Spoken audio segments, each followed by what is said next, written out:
ओम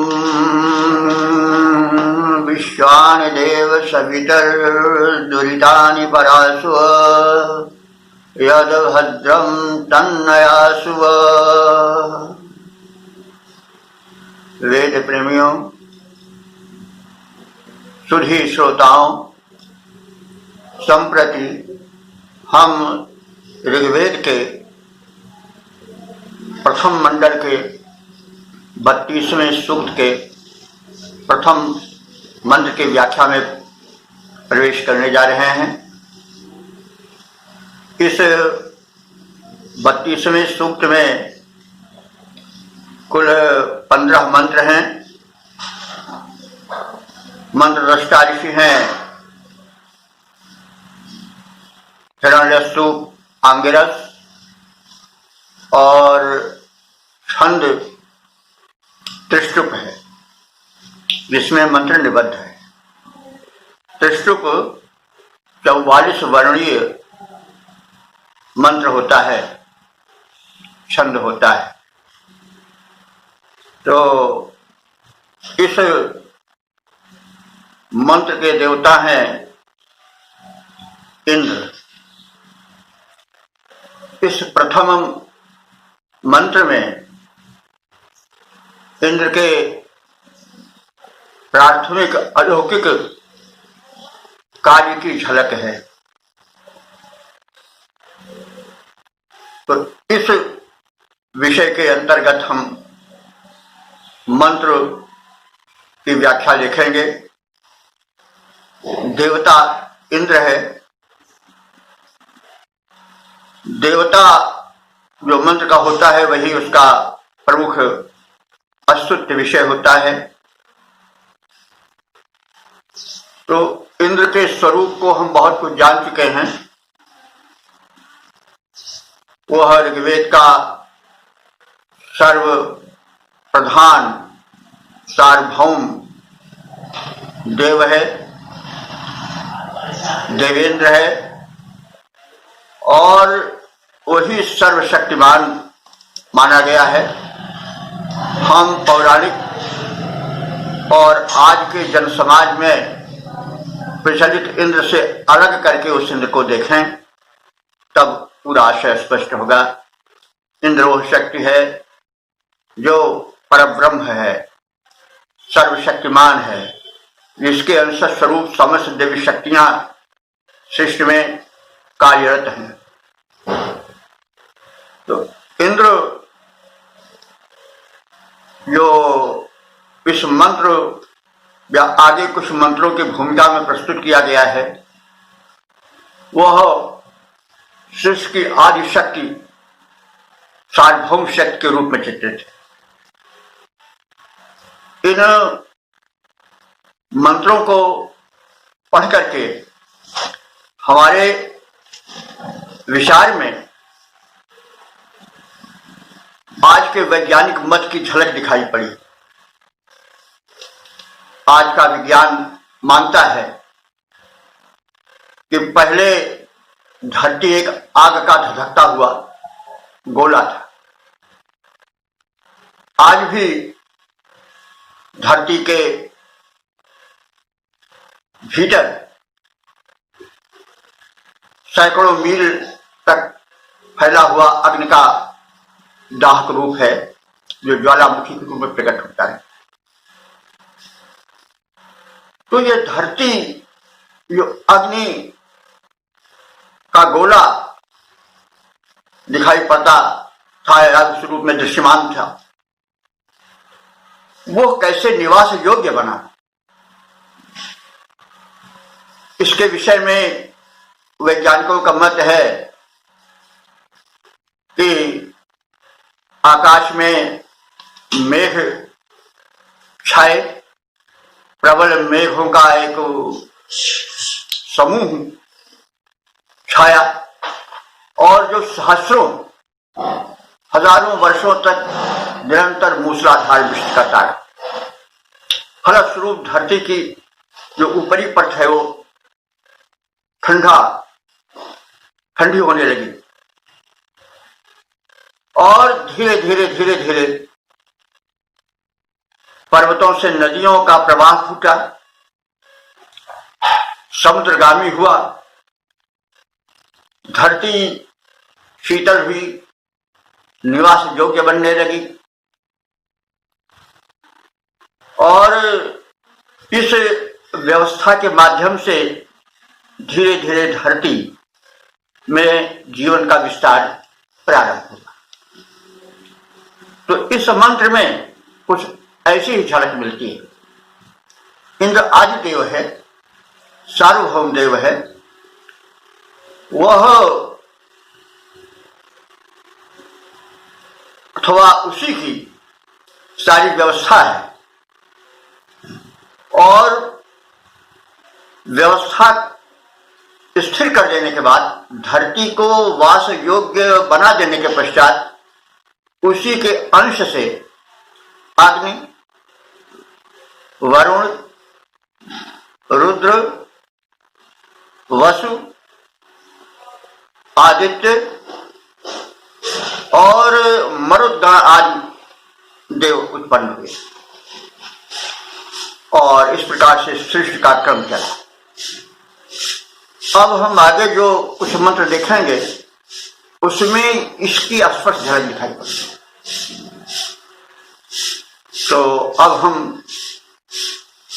इंद्र ने सृष्टि को, पृथ्वी को रहने योग्य बनाया, इसकी झलक देने वाले मंत्र का प्रथम पाठ करें। ओम इंद्रस्य नो वीर्याणि प्रवोचम यानि चकार प्रतिमानि वज्री अहन्हिं वन् पस्ततं प्रवक्षण अभिनत्य वेत्तानां। शब्दार्थ जाने। वज्री, वज्र धारण करने वाला इंद्र। वज्र इंद्र का अमोघ अस्त्र है। उसको अगर हम आज की भाषा में देखें तो जो बिजली कड़कती है और जो वज्रपात होता है, जो कि धरती संभाल नहीं पाती है, जिसकी ऊष्मा की कोई नाप तोल नहीं है, वह ही वज्र है। वज्रपात कहा भी जाता है। आज वज्रपात हुआ, बिजली गिरी, तो वही उसका आश्रय है। और उस वज्रपात से मेघ खंडित होता है। बादल का सीना जैसे चीर दिया गया हो ऐसा प्रतीत होता है जब बड़े जोर से बिजली कड़कती है, चमकती है तो। और उसका विषय से बड़ा संबंध है। जैसे किसी बड़े मशक में या पात्र में द्रव या जल भरा हो और उसको कोई फाड़ दे तो जल वृष्टि तीव्र या उसमें भरा हुआ जल तीव्रता से गिरने लग जाए, कुछ ऐसा ही दृश्य है। तो इंद्र ने क्या किया कि वज्र के द्वारा, वज्रपात के द्वारा मेघों में भरे जल को फाड़ दिया और वो वेग से वृष्टि करने लगे। परिणाम हुआ कि पहाड़ों से नदियां फूट पड़ी, नदियों का मार्ग बना, समुद्रगामी बनी, समुद्र ने जल को संचित किया और धरती ठंडी हुई। बाद में सृष्टि की व्यवस्था बनी, सूर्य प्रकट हो गया। पहले ढका हुआ था वो हजारों साल तक, प्रकट हुआ, जल वाष्पित हुआ, जीवन का विकास हुआ, आदि आदि बातें अब हम देखेंगे। इसकी झलक इन मंत्रों में मिलेगी। तो वज्रधर इंद्र ने यानि प्रथमानि वीर्याणि चकार, जिन्हें प्रथम वीर्यमानी पराक्रम को किया। वीर्यमानी पराक्रम, तो जो उसने सृष्टि के आज में पराक्रम किया वह इस प्रकार से है। वो क्या है कि प्रवोचम, उसने जो पहला पराक्रम किया उसको प्रवचन माने में कह रहा हूं। उसने क्या किया? अहिम अहन। अहि माने सांप होता है, लेकिन अहि माने मेघ भी होता है, काले काले होते हैं, और उनके भी होता है, कुछ मेघ के भी। इस रूप से अहि कहा गया है वेद में, मतलब मेघ को। तो अहिम मेघ को उसने फाड़ डाला और उसका वध कर दिया, यानी उसको हटा दिया। फिर क्या हुआ कि अनुवापह तदर्द, उसके पश्चात अपह, अपह माने जल, तदर्द माने फूट पड़ा, जो जल भरा हुआ था मेघों में, जो पर्वतों पर गिरा और वो फूट पड़ा। तो फूट पड़ा तो क्या परिणाम हुआ कि पर्वता नाम बक्षणाम अभिनत, उसने पर्वतों से निकलने वाली नदियों के मार्ग को खोद कर फैला दिया। उस जलधारा ने नदियों का मार्ग बनाया और नदियों को विस्तृत किया। नदियां प्रवाहित हुई धरती की ओर। तो इसका अर्थ इस प्रकार से हुआ सपाट कि वज्रधर इंद्र ने, या इंद्र के द्वारा किए गए जो प्रथम पराक्रम हैं सृष्टि के जीवन विकास के क्रम में, हम उन्हीं का वर्णन करने जा रहे हैं। ऋषि कह रहा है, ऋषि तो त्रिकालदर्शी होते हैं। उसने मेघों को विदीर्ण कर, उसने माने इंद्र ने मेघों को, जो प्रलयकाली मेघ छाए हुए थे सहस्रों वर्ष से, उसको उसने विदीर्ण किया, वर्षाऊ बना दिया और प्रबल वृष्टि के फलस्वरूप जल का मुक्त प्रवाह नदी बन करके बह चला और नदियों का रास्ता बना, पथ प्रशस्त हुआ और पर्वतों को तोड़कर नदियों का विस्तृत मार्ग इंद्र के प्रथम पराक्रम से बना। पर्वत से नदी निकली, नदी से एक धार प्रशस्त होकर के समुद्र की ओर बढ़ी और इस प्रकार से धरती पर जीवन विकास की एक भूमिका, प्रथम भूमिका बनी। इसीलिए प्रथम शब्द आया हमारे। इंद्र ने प्रथम यह किया कि धरती को निवास के योग्य बनाया। इस क्रम में उसने सहस्रों वर्ष से जो मेघ प्रबल रूप से घेरा डाले हुए आकाश में पड़े थे, सूर्य छिपा पड़ा था और उस भयंकर वृष्टि के बाद फिर मेघों को तोड़ने की आवश्यकता हुई। उसने वज्र से मेघों को तोड़ा, वज्रपात द्वारा, और नदियां बनी, उनका विस्तृत पथ बना जो समुद्र की ओर दौड़ा। आदि आदि बातें इस मंत्र में कहते हैं। अब हम इसका छंदोबद्ध रूप देखें। बलवान वज्रधर इंद्र, बलवान वज्रधर इंद्र ध्यान हम उसके विक्रम का धरते, मेघों के वक्ष विदीर्ण किए, जल को निकालकर वृष्टि किया, पर्वत तराश कर सरित प्रवाहित की, पर्वत तराश कर सरित प्रवाहित की, पथ विस्तृत बना दिया, उनका पथ विस्तृत बना दिया। ये प्रथम अलौकिक कार्य इंद्र के, ये प्रथम अलौकिक कार्य इंद्र के हम उनका वर्णन करते, हम उनका वर्णन करते। बलवान वज्रधर इंद्र ध्यान हम उसके विक्रम का धरते। इस प्रकार से सृष्टि निर्माण की प्रथम प्रक्रिया उस परम शक्तिमान इंद्र के माध्यम से प्रारंभ हुई, जिसकी झलक त्रिकालदर्शी ऋषि ने इस मंत्र में दिया है।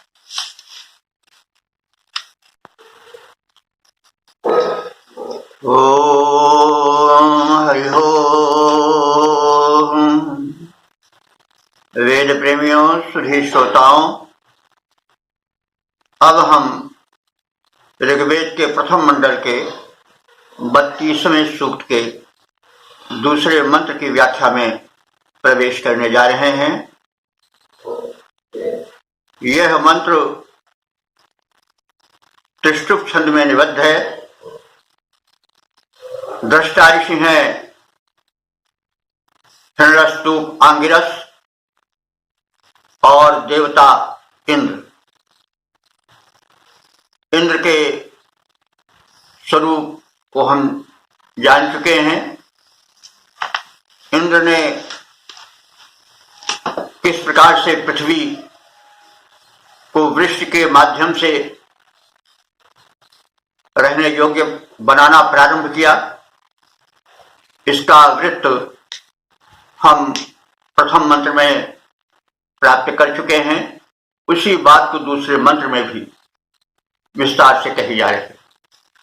इस मंत्र का शीर्षक है नदियों के जल को समुद्र तक पहुंचाने की व्यवस्था करने वाला इंद्र। इस मंत्र में बात जरा काव्यात्मक ढंग से कही जा रही है। तो अब हम मंत्र का पाठ करें। ओम अहन्नहिं पर्वते शिष्याणं त्वष्टास्मै वज्रं स्वर्यं ततक्ष वाश्रायुवधेनव सन्दमानाञ्जः समुद्रमवजग्मुरापः। शब्दार्थ देखें।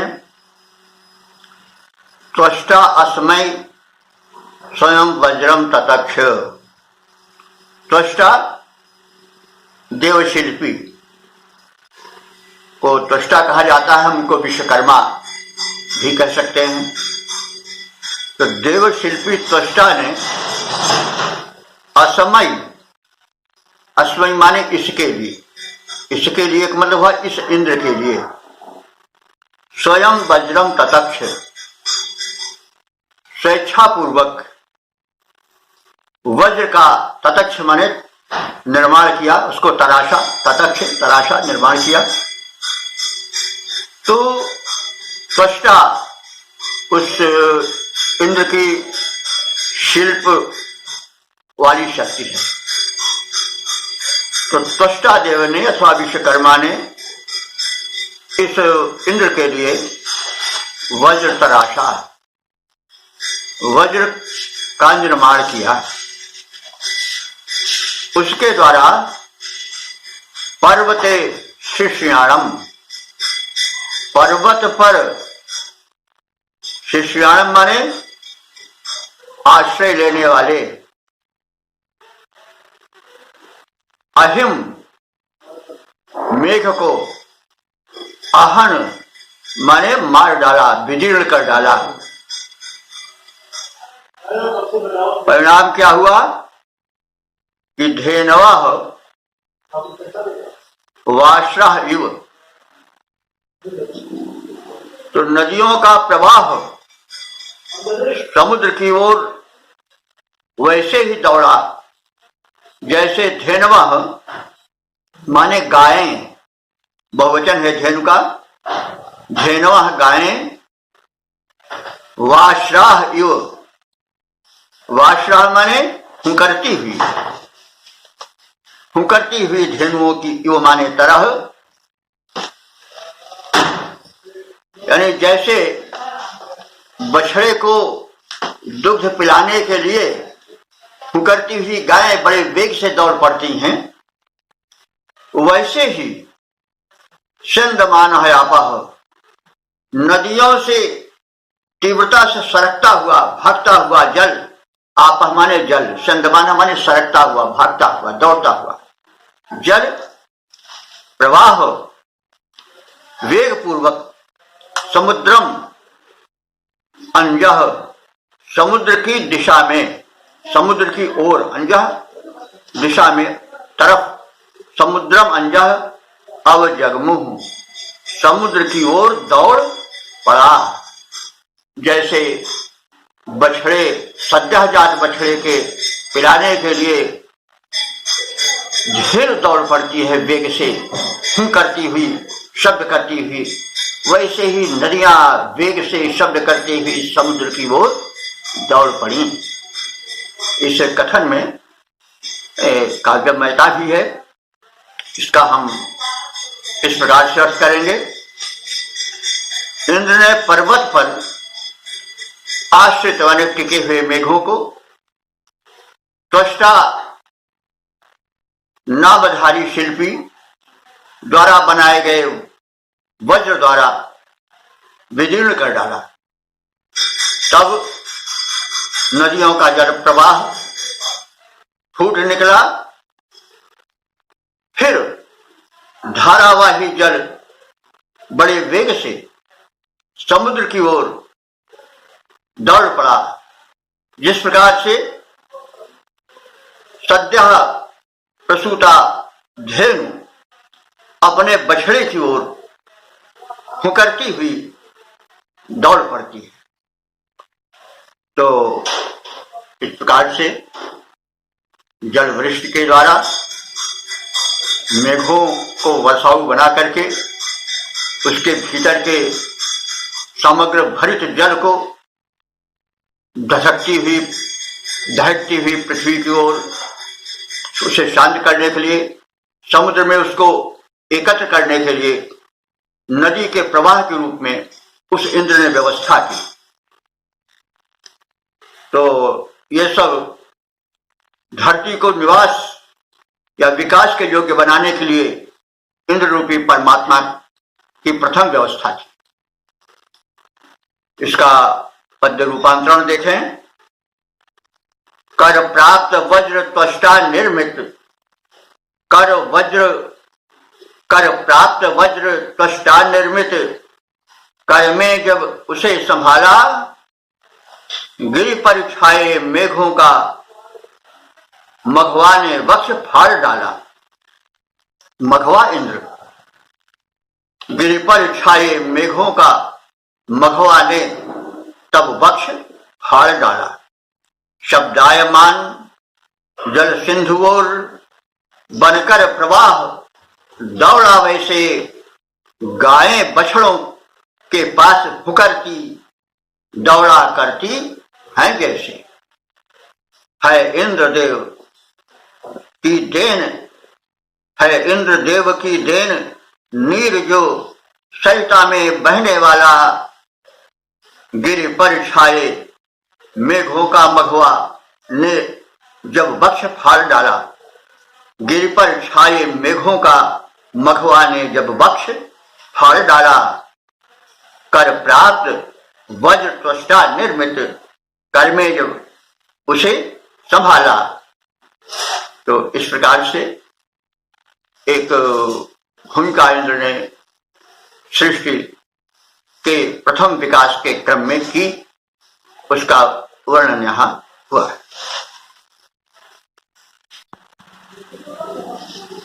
ओम हरि ओम। वेद प्रेमियों, सुधी श्रोताओं, अब हम ऋग्वेद के प्रथम मंडल के 32वें सूक्त के तीसरे मंत्र की व्याख्या में प्रवेश करने जा रहे हैं। यह मंत्र त्रिष्टुप नामक छंद में निबद्ध है। दृष्टा ऋषि हैं हिरण्यस्तूप आंगिरस, देवता है इंद्र। शीर्षक है इंद्र के अद्भुत कृत्य। हम पिछले मंत्र में जान चुके हैं कि इंद्र ने वृष्टि के माध्यम से धरती, जो दहकते अग्निपिंड के रूप में वर्तमान थी, उसे शीतल के करने के क्रम में मेघों को विदीर्ण करके उनमें भरा हुआ व्यापक जल वृष्टि कर के नदियों के माध्यम से प्रवाहित किया, समुद्र का भी निर्माण किया, धरती को शीतल किया। अब उसने आगे क्या किया, इस बात की व्याख्या या सूचना प्रस्तुत मंत्र में दी जाएगी। मंत्र का पाठ करने। ओम वृषायमाणो वृणीत सोमं त्रिकद्रे केशमिवत्य सुतस्य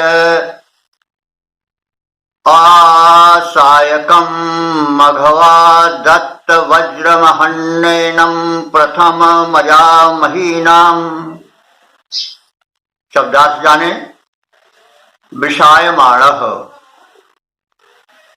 वृषायमाणः का अर्थ हुआ वृषभ, बलवान वृषभ की भांति। वृष का अर्थ होता है वर्षण करता भी, वृष का अर्थ होता है वृषभ भी। तो वृषभ उपज का भी प्रतीक है, बल का भी प्रतीक है। तो वृषायमाणः, वृषभवत आचरण करने वाले वर्षणशील बलवान इंद्र ने सोमम अव्रणीत, सोमम अव्रणीत, सोमम माने सोम रस को। सोम रस से हम सब परिचित हैं। सोम शक्ति का प्रतीक है, सोम जीवन का प्रतीक है, ऊर्जा का प्रतीक है। तो इंद्र ने ऊर्जा का वर्ण किया है। अग्रगामी सृष्टि के विकास के क्रम में उसने सोम को वर्ण किया, यानी अत्यधिक ऊर्जा संचित की। और फिर त्रिकद्रेषु सुतस्य अपिवत्, और त्रिकद्रेषु माने तीन प्यालों में, तीन पान पात्रों में, सुतस्य माने उस निचोड़े गए शक्ति स्वरूप सोम का पान किया। वे तीनों प्याले मन कर्म वचन के हो सकते हैं। तो मन कर्म वचन से संकल्पित उन तीन प्यालों में इंद्र ने शक्तिप्रद सोम का अग्रशिष्य विस्तार के क्रम में पान किया, सेवन किया, अत्यधिक बल संचयन किया। तत्पश्चात मघवा सायकम वज्रम आदत्त। मघवा माने इंद्र, मघ कहते हैं ऐश्वर्य को, और ऐश्वर्यशाली होने के कारण इंद्र का नाम मघवा है।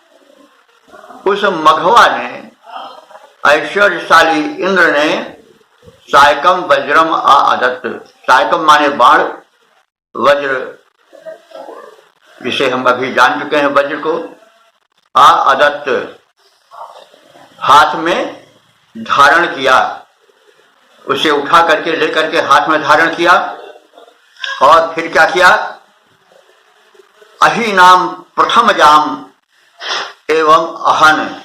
अहि नाम माने बादलों के, पहले कहा गया है। अहि माने बादल, तो अहि नाम माने बादलों के। प्रथम जाम माने जो पहले उत्पन्न हुए थे, यानी बादलों में जो प्रथम बड़े वर्षाऊ बादल उत्पन्न हुए थे। एनम अहन, उनको अहन माने मारा, समाप्त किया। यानी वे जो प्रथम बादल थे वे बड़े वर्षाऊ थे, प्रलय मचाने वाले बादल थे, तो उनको समाप्त किया। और जो सौम्य बादल थे, अल्प वृष्टि करने वाले बादल थे, उन्हें उत्पन्न किया। तो इसको हम इस प्रकार से अर्थ में देख सकते हैं कि बलवान इंद्र ने अपने में अग्र सृष्टि के क्रम में विशिष्ट ऊर्जा संचित की, जिसे सोमरस कहा जाता है, जो ऊर्जा का प्रतीक है। उस ऊर्जा के द्वारा उसने मन कर्म वचन इन तीनों से अग्र शिष्य निर्माण में अपने को लगाया। वही 3 पात्रों में सोमरस पीने का आशय है। पश्चात उस वैभवशाली इंद्र ने बाण और वज्र को हाथ में संभाला, धारण किया। तो 2 अस्त्रों का वर्णन है।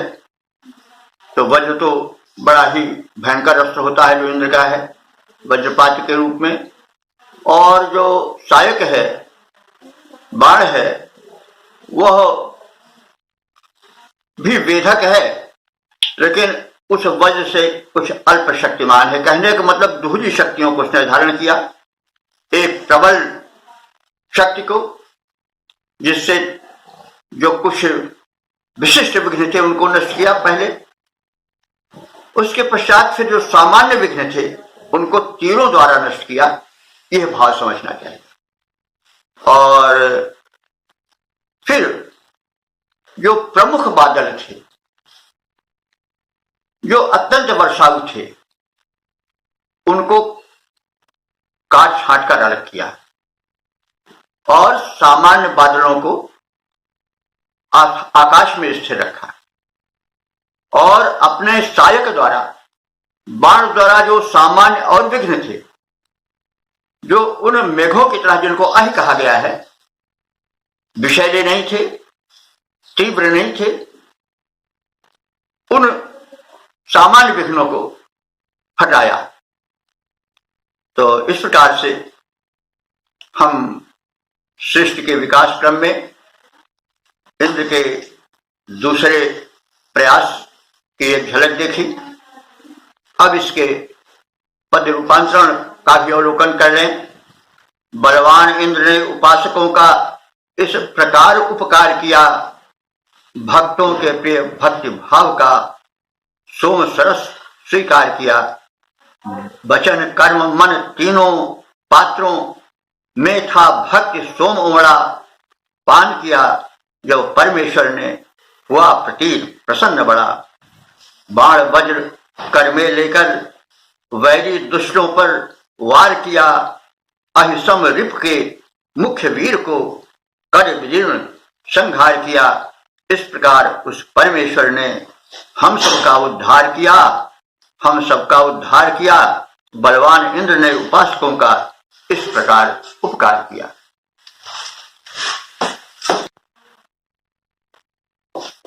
ओम हरि ओम। वेद प्रेमियों, सुधी श्रोताओं, अब हम सब ऋग्वेद के प्रथम मंडल के 32वें सूक्त के चौथे मंत्र की व्याख्या में प्रवेश करने जा रहे हैं। यह मंत्र त्रिष्टुप छंद में निबद्ध है। दृष्टा ऋषि हैं हिरण्यस्तुप, आंगिरस, और देवता हैं इंद्र। इंद्र के विषय में हम सब जान चुके हैं।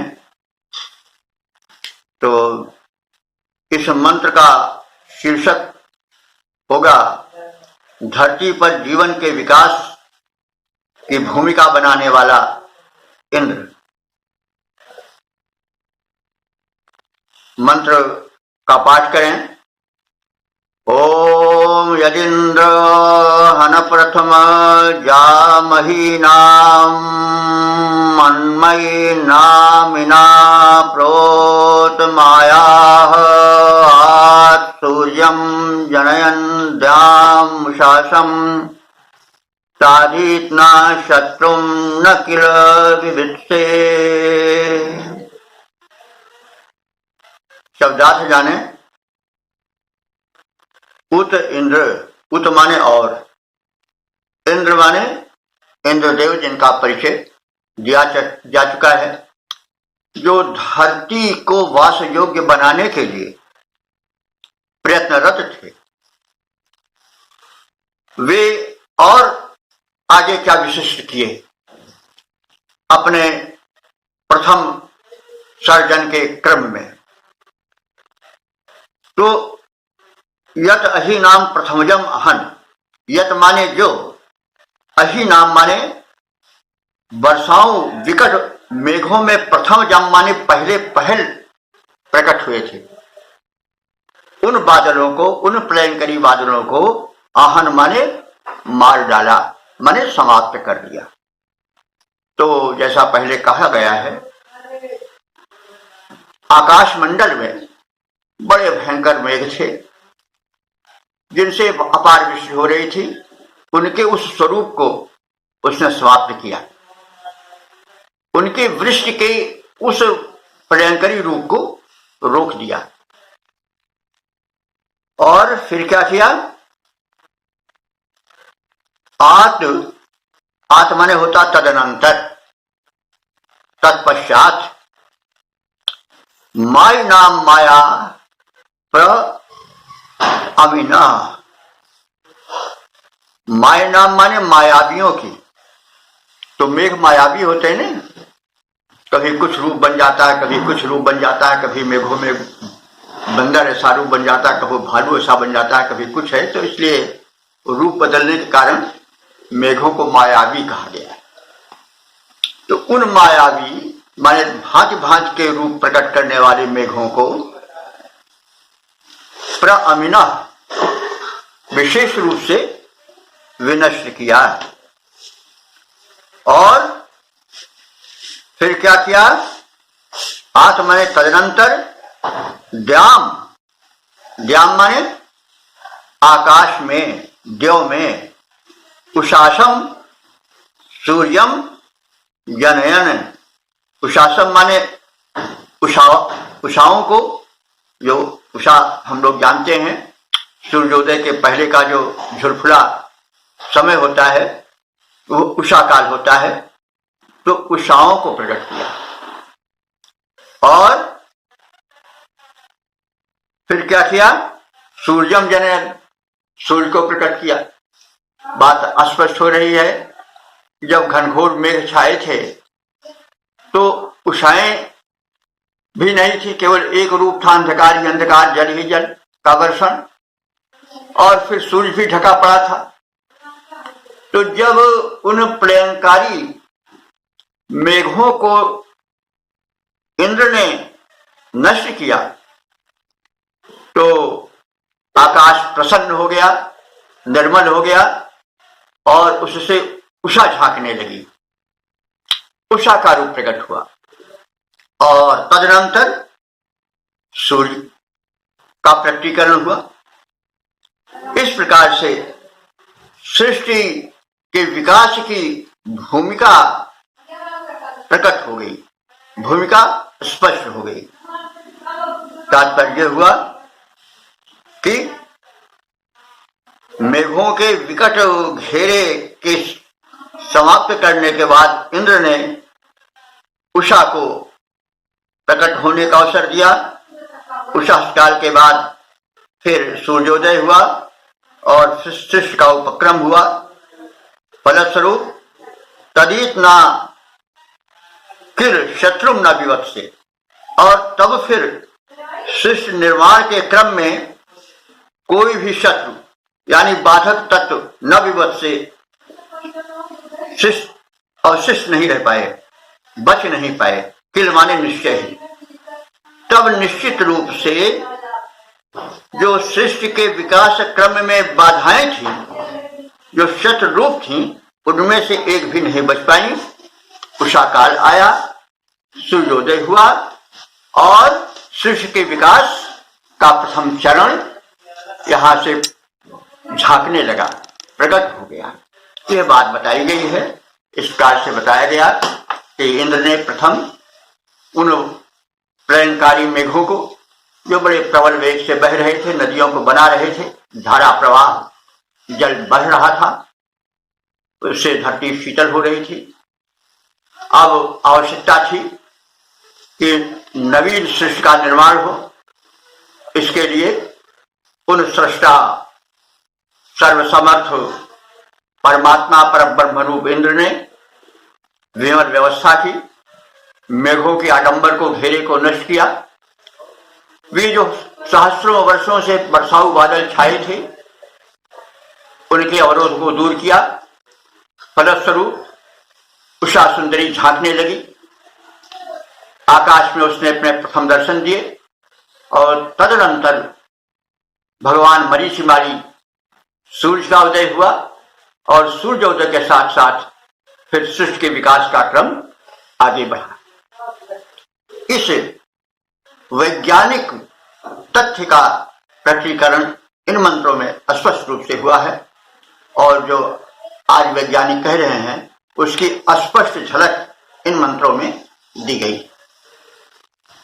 अब इसके पश्चात हम इसका छंदोबद्ध प्रारूप देखें। हे इंद्रदेव, प्रथमोत्पन्न घन का तुमने संहार किया। हे इंद्रदेव, प्रथमोत्पन्न घन का तुमने संहार किया। मायावी कपटी मलिन कुहासे से जग का उद्धार किया। यहाँ मायावी कुहासे के लिए भी कहा, कोहरा जब बादल छाते हैं तो और वो बादल छंटने लगते हैं तो कोहरा बन जाता है और कोहरा से धरती आच्छादित हो जाती है। तो उस मायावी कोहरे को भी, जो कि मेघों के छटने के बाद धरती की ओर खिसक आता है और अंधकार फैला देता है, उस कोहरे को मायावी कपटी मलिन कुहासे से जग का उद्धार किया। फिर नभमंडल में उषा सूर्य को प्रकट किया। सुख फैलाए, अवरोध विनष्ट किया। विधिवत षड्यंत्र कपट से जो छाए, अवरोधक सारे दूर किए। जगती तल का उपकार किया। हे इंद्रदेव, प्रथमोत्पन्न घन का तुमने संहार किया। पहले उन बादलों को हटाया, फिर कोहरा बना, कोहरे को हटाया, फिर उषा को झांकने की व्यवस्था की, पश्चात सूर्योदय किया और सृष्टि के विकास का सुंदर सोपान निर्माण किया।